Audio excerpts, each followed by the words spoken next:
Hey guys, आज मैं तुम लोगों को एक्सप्लेन करने वाला हूँ वन पीस का नया एपिसोड 1129 के बारे में, जिसका नाम है Puma's past a world where your better off dead. तो हमने ऑलरेडी देख लिया है कि सैटर्न ने कैसे एगेट आइलैंड के अंदर में अपना एंट्री मारा एंड बॉनी ने उसके ऊपर तुरंत ही हमला कर दिया। बट अभी क्वेश्चन आता है कि इसके बाद क्या होगा, जहाँ पे एपिसोड के स्टार्टिंग ही होता है कि सैटर्न अपना असली रूप सभी के सामने आके रखता है, उसका असली टेरिफाइंग फॉर्म, जिसके अंदर में वो एक मॉन्स्टर्स क्रीचर में बदल जाता है, एक स्पाइडर की तरह। हमने ऑलरेडी इसका हाफ एक ट्रांसफॉर्म वर्जन देख लिया है ऑलरेडी पिछले एपिसोड के अंदर में, लेकिन अभी के एपिसोड में हमको ऑलमोस्ट उसका फुल वर्जन देखने को मिलेगा, जहाँ पे बॉनी का हमला सैटर्न को उतना ज्यादा डैमेज नहीं कर पाता है एंड सैटर्न बॉनी को कैप्चर कर लेता है। जहाँ पे बॉनी को बचाने के लिए सांजी आता है, लेकिन सांजी को भी सैटर्न इनकैपेसिट कर देता है। एंड हमने पिछले एपिसोड में देखा था कि लूफी का एनर्जी पूरी तरीके से ड्रेन हो चुका है एंड वो आगे गिरता है सीधा सैटर्न के सामने एंड सैटर्न उसको देख के ही डायरेक्ट उसको मारने का प्लान बनाता है एंड उसको मारने जाता है, लेकिन उसी टाइम पे फ्रैंकी आके उसको बचा लेता है। लेकिन ये पूरा सीन एक बहुत ही टेंस सिचुएशन में चला जाता है, जहाँ पे इसके बाद हमको सीधा फ्लैशबैक में घुसाया दिया जाता है एंड फ्लैशबैक दिखाना चालू कर दिया जाता है। इस चैप्टर का एक सबसे बहुत ही इंपॉर्टेंट हिस्सा होता है बार्थोलोमिया कुमा, जिस फ्लैशबैक के अंदर में हमको दिखाया जाता है बार्थोलोमिया कुमा का ओरिजिन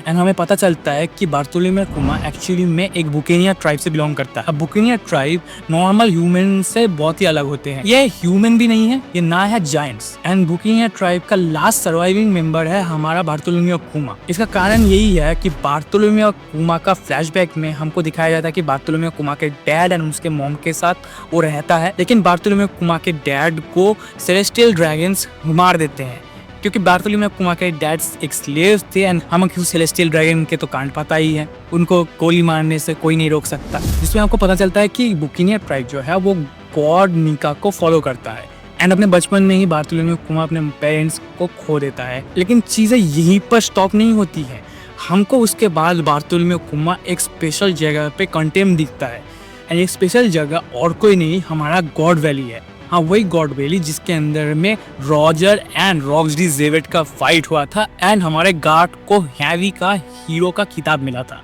जहाँ पे हमको देखने को मिलता है कि गॉड वैली के अंदर एक टूर्नामेंट की तरह आयोजन किया गया है, जिसमें प्राइज के हिसाब से हमको डेविल फ्रूट्स देखने को मिलते हैं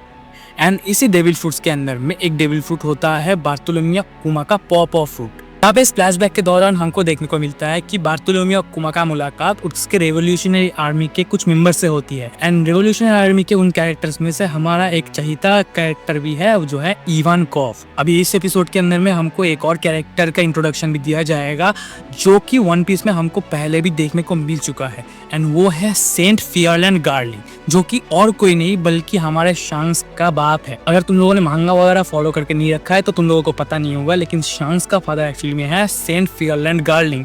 जो कि एक्चुअली में एक सेलेस्टियल बीइंग है। सेंट फियरलैंड गार्लिंग के बारे में हमको और भी पता चलता है कि वो एक्चुअली में होली नाइट्स का एक मेंबर भी रह चुका है एंड मेरा एक पर्सनल ये थ्योरी है कि उस गॉड वैली के अंदर में सेंट फियरलैंड गार्लिंग के साथ उसका बेटा शांक्स भी था। शायद वो या फिर उसका कोई आदमी शांक्स को ट्रेजर हंट के अंदर में छुपा के रखता है, लेकिन वो लास्ट में जाके गोल्डी रोजर के हाथों में पड़ जाता है एंड ये मेरा एंटिसिपेशन है कि एपिसोड का अंत आते आते हमारे सामने ये भी रिवील कर दिया जाएगा कि एक्चुअली में जेवेक का क्रू जो है वो गॉड वैली में एंटर कर रहा है, क्योंकि गॉड वैली इंसिडेंट का पार्ट बार्थोलोमिया कुमा की जिंदगी में एक बहुत ही इंपॉर्टेंट रोल प्ले करने वाला है एंड मोस्ट प्रोबेबली एपिसोड का अंत आते आते हमारे सामने रॉजर का क्रू भी देखने को मिलेगा एंड उसी के साथ साथ रॉक्सडी जेवेट का भी क्रू देखने को मिलेगा। हालांकि हमको रॉक्सडी जेवेट का चेहरा नहीं दिखाया जाएगा, लेकिन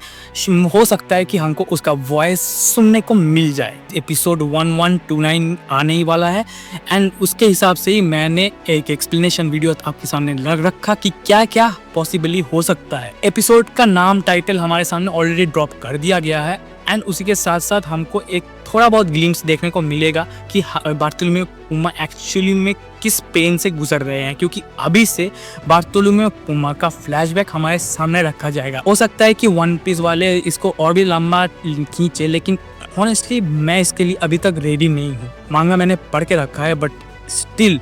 इस बार्थोलोमिया कुमा का बैक स्टोरी एक बहुत ही सैड बैक स्टोरी होने वाला है। तो मिलता है नेक्स्ट वीडियो में, तब तक के लिए सायोनारा एंड आरिगातो गोजाइमास।